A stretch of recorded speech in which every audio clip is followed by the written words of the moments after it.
Welcome back, Jeff Heggie, Daily Success Strategies. Thanks for being with me today. What I want to talk about today is the things that you need to do to be at your peak performance, to be able to build your confidence, and the practice you need to put in, and the intentional practice you need to do, and the specific things you need to do to be able to perform at that level. Now, I've had Blaine Pederson on a few episodes, and if you'll recall, if you haven't seen those episodes, strongly suggest you go watch them because there's some great information in it. But Blaine is a world champion steer wrestler. He's a 4-time Canadian champion as well, and he's got a ton of other accomplishments behind his name as well. But check out the notes in the show notes, and I will include all those because there's so much that he has accomplished. But to me, one of the most important things is he was a mentor to me. He's someone that helped me learn the sport of steer wrestling, learn how to do it. But he also taught me a lot more just because of the way he treated me, the things he taught me outside of the arena. But I really appreciate Blaine taking the time to catch up and talk about these things. But what I really want you to do is listen to this. You know, being a world champion, that's very high level, and it takes a certain mindset, it takes a certain commitment, it takes a certain dedication to be able to do that. And I want you to listen to the things that he did to be able to perform at that level. And whether you're an entrepreneur, an athlete, whatever it is, these are things that you can apply to what you're doing. So take a listen to this, and I'll be back in a moment. How did you deal with it if things weren't going your way? If you were in a slump and you weren't winning, how did you get your mindset turned so you could start winning again? Well, most of the time, Jeff, you know, probably why I've had a knee replacement already is because I went home to practice. You know, if I had a bad weekend, I'd go home and run probably way too many steers. Like I'd get Dave Gibson to come over, or John Gibson, and we'd just run steers. And I'd run 10 in the practice pen, and I wanted to catch 10 because they were my steers, my practice pen. And I mean, I didn't try to practice too much, but I practiced a lot, and on strong cattle, and just to get my mind where, hey, I can do it again. I mean, I can, you know, I had a bad weekend last weekend because of certain situations. I didn't draw real good or broke a barrier. So I really focused on those things when I got home. You know, every steer I'd back in the corner, and I didn't take it as a joke. I mean, this was serious. I mean, we're going to go as if this was a steer that I screwed up in Wainwright, Alberta, you know, or the steer I screwed up in Lethbridge. I mean, it's one of them things that I just really practiced and got my mindset right. And when I unsaddled my horses that night, I was ready to go to the next rodeo. A lot of the time people get in those slumps and their confidence goes in the wrong direction. And without doing something, whether it's getting in the practice pen or something, it just continues to compound and build upon itself, and it's hard to get out of that. Yes, that's right. And you know, accepting defeat is one of the hardest things going down the road. And I've seen that so much in rodeo, and I've seen Joe Beaver, you know, I've rodeoed with all them guys, and I've seen the way they handle defeat. You know, some people get mad and start throwing and kicking stuff around, and it doesn't look good, but that's what it takes to try to better yourself. But I mean, I remember going to the NFR and Joe Beaver having a bad finals, and you just kind of wanted to get out there to see what his reaction was. Hey, like, what's he going to do tonight? I mean, it's you know, it wasn't going to be good.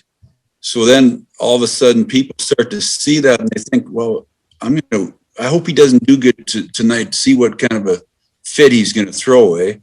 And I'm not just saying this of Joe Beaver, but I just remember Joe coming outside and just mad as can be. And I mean, letting the whole world know about it. And maybe that was a good thing. Maybe that's what he needed to do, but I couldn't do that.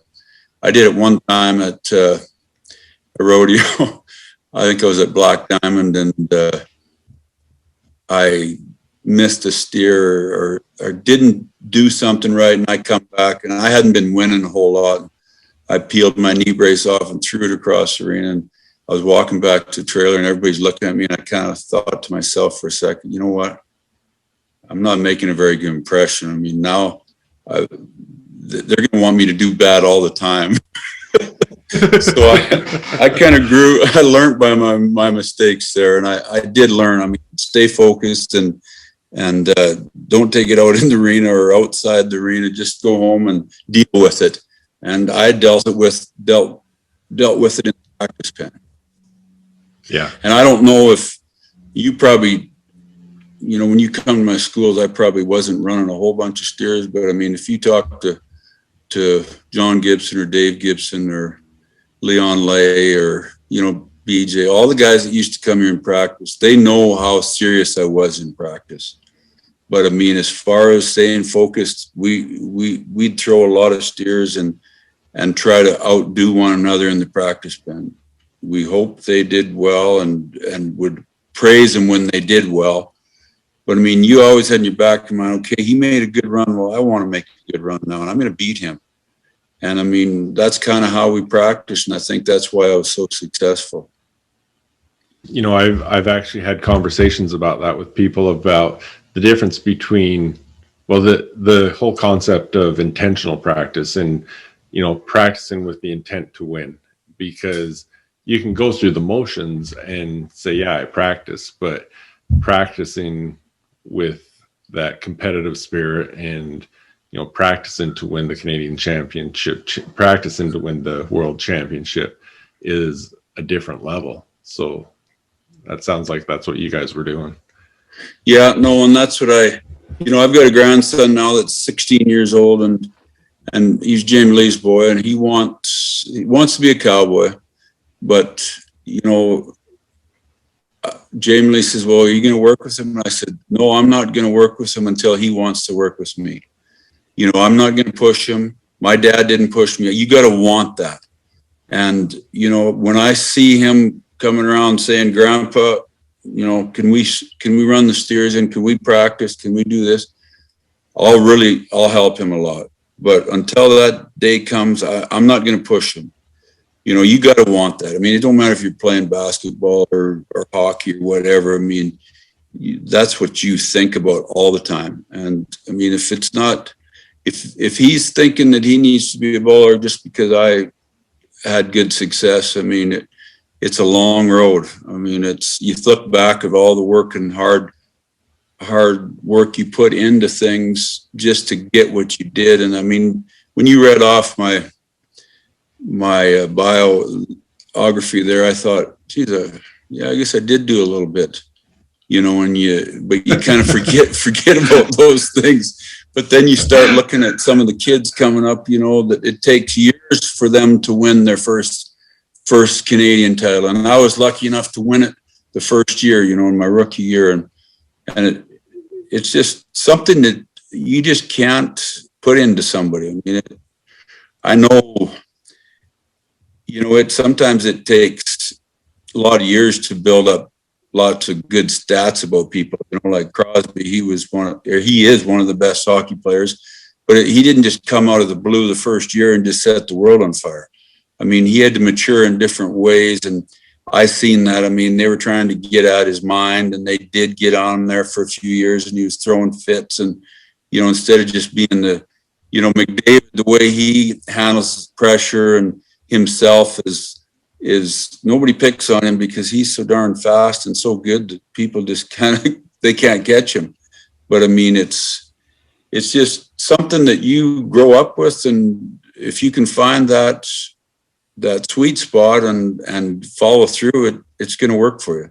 All right, thanks, Blaine. I appreciate that. There's so much that we can take from that. As I said before, these are things, whether you're an entrepreneur, an athlete, a cowboy, whatever it is, you can apply those things to what you're doing and take your success to another level. If you really want to be at the top of your game, those are the things that you need to put into practice. You need to practice with intention. You need to take action with intention.